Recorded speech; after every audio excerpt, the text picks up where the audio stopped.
May fast talk to, hindi slow May, talk. Tagal mo sumagot. Nagalit ka naman. Subscribe nyo na daw si Kara, nananawagan yung nanay niya. wala lang sila magawa. Kasi kung masaya ka sa buhay mo, wala kang panahon sa problema ng iba. Kung ikaw ang mamimili, saan nyo po gustong mapunta si Kara? Sa IFM o sa Energy? Anong pipiliin mo? Businessman o DJ?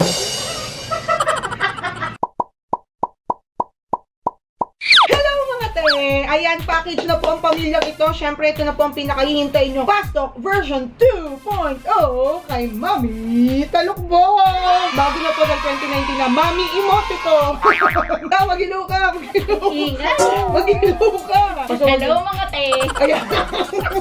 Na-sense po agad ni Kara na good mood siya. Kaya sabi niya, ipastok mo te, dali, ngayon na. At dahil dyan, kailangan mo sumagot ng maayos dito, ha? Ayos mo yung tanong. Oo, ready na po kayo. Medyo. Ay, tubis ka na ngayon, ha? Bago ka na, ha? Ang tanong mo lang. Okay, ready po. Matandang mayaman o batang pogi? Bakit ako? Hallelujah pa. Ba't yung mga tanong, hindi mo akin yun. Sa barangay ka Sa'yo to ta, matandang mayaman o batang Eh, pogi? matanda na rin ako. Matandang mayaman o batang pogi? May fast talk to, hindi slow May, talk. Tagal mo sumagot. Nagalit ka naman. mayaman. Na pogi. Pinag-combine mo. Kaya Ano? matanda. Mayaman na matanda na artista. Sino artista ba yung pinipeg mo? Kevin Cost. Kevin Cosme, pwede. Sariling bahay o mapapangasawa? Bahay, siyempre. Mapapangasawa mo ba yun? Pakasal ka sa bahay. Hindi kailangan. Wala kaming bahay. Kailangan ng bahay. So okay ka lang kahit wala ka ng asawa? Hindi. Soon pa yun, soon. Soon, so mauna mo na yung bahay? Oo. True friend o well? Siyempre, true friend. Pampagamot. True friend. Eh, lahat naman pupunta sa sakit eh. Mababayad mo ba yung kaibigan mo sa sakit? Ayan, nag-hospital. Ito muna, yung kaibigan ko tanggapin mo. Kahit na. Pagka true friend kasi gagawa ng paraan yun. Mas importante ang tao kaysa pera. Laging ganun. Ano ba sa'yo ang true friend? Para ikaw. Oo nga. Pick and pin. Diba? Pagka kailangan, pagka... Sabing punta-punta, pag may ganun. kapighatian, lagi ka andun.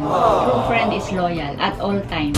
Yan, at all time. Dahil dyan, anong pipiliin mo? Endless beauty o forever young? Forever young. Nanay ka nga ni Kara. Kahit beauty ka, pag tumanda ka, bababa na rin yung market value. Kahit na maganda ka, kung matanda ka, mas daig pa rin ng bata, yung mas matanda. Mas papansin yung bata. Laging bata. Anong pipiliin mo? Para kay Kara, mag-DJ o mag-YouTube? DJ. Bakit? DJ. Unsubscribe nyo na daw si Kara, nananawagan yung nanay niya. DJ kasi... Hindi ka pa nadala sa mga Hindi, nangyari? bata pa kasi siya. Na-train na siya sa ano eh, sa voice eh. Sa voice acting, sa voice lesson, lahat ng klaseng voice. Yun ang ano niya eh, yun ang asset niya eh, voice. Ah. Tapos, yung YouTube kasi, para ano eh, YouTube is a world of bashers.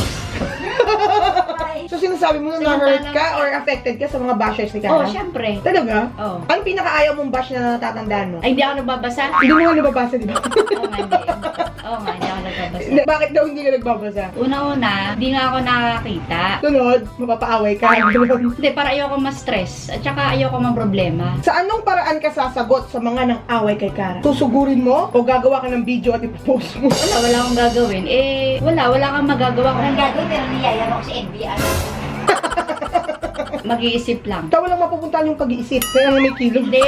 Nung dati kasi, nagagalit ako. Pero nung bandang huli, hindi na ako nagagalit kasi wala silang alam. Hindi nila alam yung ginagawa nila. Diba? Mm. Mga bashers na. Kaya wala ka na lang gagawin. Wala, kasi baka yung iba, misinformed lang yung iba. Kaya alimbawa, may nagbabash sa kanya, mayroon nagpo-post, nagkaparinig sa post.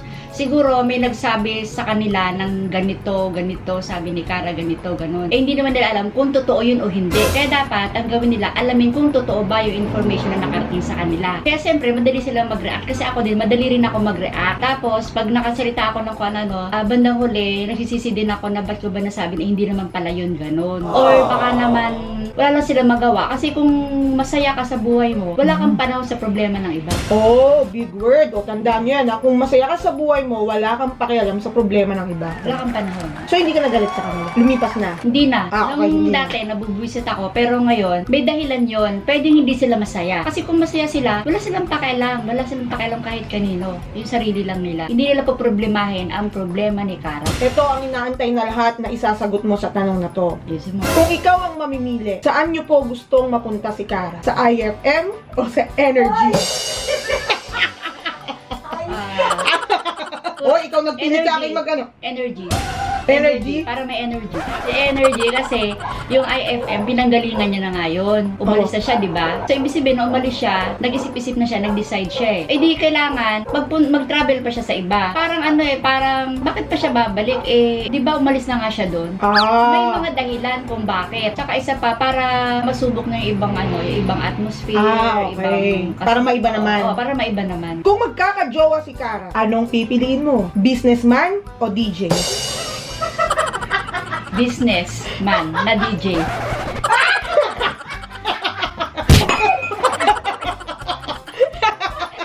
Diba, pero naman gano'n na, diba? Yung tama kasi. Oo, tama Alam mo naman. kung nandito si Cara, nabugbog na naman niya ako. Pero naman gano'n, diba? Hindi ko naisip yung sa option ko, naisahan ako dun Oo. To, businessman na Na DJ. DJ, Oh, naisahan mo ako dun. Yung tawa po ni Cara may tumbling. Para po sa second segment ng Pastor, ito po ay tinatawag kong Cara versus Vashti. Kasi po, alam naman po natin lahat na magkapatid sila. So, minsan masaya lang pagkatuwaan yung paglabanin sila. Ready ka na ba? Sinong mas galante? Cara. Sinong mas disiplinado? Vashti. Alam mo, aminado ka ha? Sinong mas masipag? Depende. Si Cara masipag sa trabaho. Si Jella masipag sa bahay. Sino ang mas mabait? Pareho. Anong klaseng bait? Si Jella kasi very thoughtful. Oh. Hindi siya nagkasalita pero kumbaga alam niya yung kailangan ko. Hindi ko kailangang hingin, binibigay niya. Oh, si Cara Si pala, Cara kailangan mo naman, pang hingin. Oo. Si Cara, pag humihingi, hindi siya nagdadamot, nagbibigay talaga. Tama, agree naman po ako doon. Sinong mas masunurin? Parehong hindi. Kanino mas sumakit ang ulo mo? Dati si Cara, ngayon si Jella. Sino ang mas matyaga sa'yo? Pareho din. Oh, puro pareho ah. Kasi si Cara kasi hindi siya marunong magtanim. Ano siya very forgiving person siya. Yon. Oo, Yes, tapos- feeling ko isang linggo akong di makakatanggap ng mga long text. Tapos si Jella naman, sensitive lang siya. Pero unawa siya. Hindi kasi siya masalita eh. Oo. Pero sa puso niya, marunong siyang muunawa siya. Yan. Sino sa kanila ang mas may topak? Pareho naman. Sige, anong topak ni Cara? Gara parang lagi siya sapian. Oo. Paano sinasabihan? Basta iba siya parang lahat puro siya kalokohan. Parang wala siyang matinong gagawin. Kung feeling ko rin nasira buhay ko nung nagdidilig. Yun. Tsaka magaling siya magpasunod. Magaling siya. Yung bang, parang kahit siguro presidente ng Pilipinas. Oo. Kaya niya masunurin ibang level. Hindi, yung charm niya, tapos iba-iba yung charisma niya kasi. Tapos yung topak naman ni Jella, masungit lang siya. Pero ano siya, kind-hearted. Yeah, agree. Sino ang mas maganda? Iba-iba yung ganda nila Si Cara kasi innocent, sweet. Si Jella, sophisticated. Wow! So sinasabi mo mas mahal ang ganda ni Hindi, Jella. si Cara kasi pang telenovela. Si, pang Power Ranger. Pang beauty queen. Oh, ang galing naman. Kaya wala ka pala talagang pag-asa mag-beauty queen. Pang telenovela ka lang. Sino ang mas favorite mo? Wala. Wala akong favorite. Wala, kakabulong mo lang sa akin ha. Wala Wala. Pigilan mo ako, wala akong favorite. Okay, dahil dyan, ito na po ang last segment. Rate yourself 1 to 10, 1 being the lowest and 10 the highest. Gaano ka kagaling kumanta? Okay. Mga 3. Kasi nasa tono ako, pero hindi magandang boses. Ganon din ako. Hindi. Kulang ka lang sa training. Gaano ka kagaling sumayaw? 0. Wala talaga. Wala talaga. Gaano ka kagaling sa negosyo? Yung kilay po ni Cara tumakas. Sa negosyo. Hindi, ako matyaga Kailangan sa negosyo, sipag at tiyaga. Na magpalit-palit na negosyo. Sagana ako, tapos sagana ako sa lakas ng loob. Kaya pa-iba-iba lang negosyo. Hindi, pero meron. Parang kada punta ko po dito, iba-iba po inaalok sa tita. Gaano ka kagaling mag-handle ng pera? Baka sa ngayon 7. Wow, te! May 7 si tita kagaling mag-handle ng pera, so ibig sabihin may pera siya. Hindi.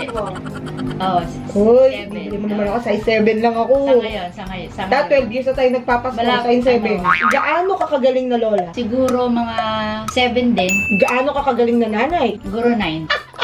9 kasi 9 kasi 2 years old pa lang po sila tinuruan na magbasa. Hindi, 9 kasi yung mga tinuturo ko, yung mga ayaw ko, yung mga pinagbabawal ko, yung mga dinisiplina ko, ginagawa ko yun. Dapat magaling ka muna turuan ng sarili mo bago ka makapagturo sa iba. Hindi ka pwedeng magpayo sa iba pero yung sarili mo hindi mo papayuhan. Kaya kami sa akin gano'n.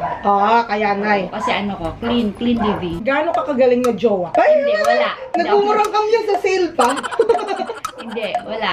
Siguro 5. Ano ba para sa'yo ang perfect na jowa or close to perfect na jowa? Hindi ko kasi Naku. hindi ko ma-feel. Kaya pala, hindi mo pa ma-feel talaga yun. Ilan sila Hindi, magkakapatid.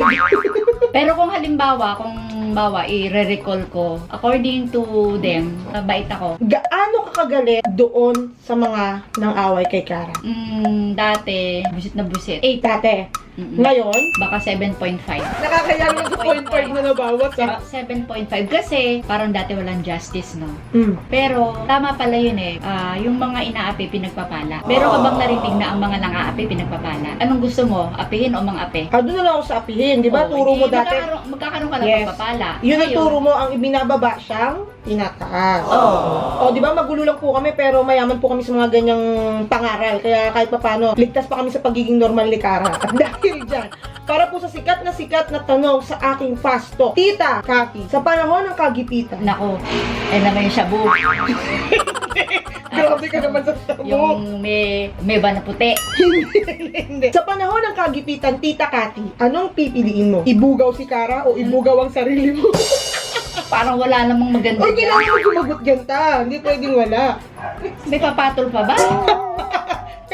Kasi po sa kanya, talagang kahit hindi mo ibugaw. So, ibubugaw mo siya sa panahon ng Hindi. kagipitan? Hindi naman siya maghihirap. Pero sa akin, parang ang pangit naman niya. Huwag sarili. So, ang sinasabi niya, kaya na daw po ni Kara mag-isa, siya lang bahala. Wag lang siya ang mambugaw. Tama? At dyan na nga po nagtatapos ang aming pasok for today. Thank you so much, Tita Cathy. Ayan. Thank you po dahil lagi po siyang ginag sa mga prank dahil hindi niya alam. Nalalaman niya na lang dahil tapos na yung mga Ano prank na ginagawa dati. Yun. At dahil po dyan, maraming salamat po. So, ang masabi ko lang, iba talaga pag meron tayong mga nanay na tagapagtanggol. O, si Tita Partida, hindi pa yan masyadong malinaw na nakakita. Pero, nako. Sabi ko nga kung nung araw nangyari itong mga nangyari ngayon, na malinaw pala, patay ang mga inbox nyo. Tagtad ng message kay Tita. Di ba? Ganun si Tita, ganun siya ka-protective. At dahil po dyan, Lapit na akong magtinda ng barbecue. Abangan nyo, Kara's Grill. sa mga susunod na araw, magtitinda na po ito ng pandesal na may cheese at saka malunggay. So, abangan nyo na lang po yan. At dahil nga po dyan, huwag niyo po kalimutan i-subscribe sa channel ko, Almira Shill, Facebook page, Instagram, Twitter, Almira Shill. And this is me saying, spread kindness! Bye! Bye mga te!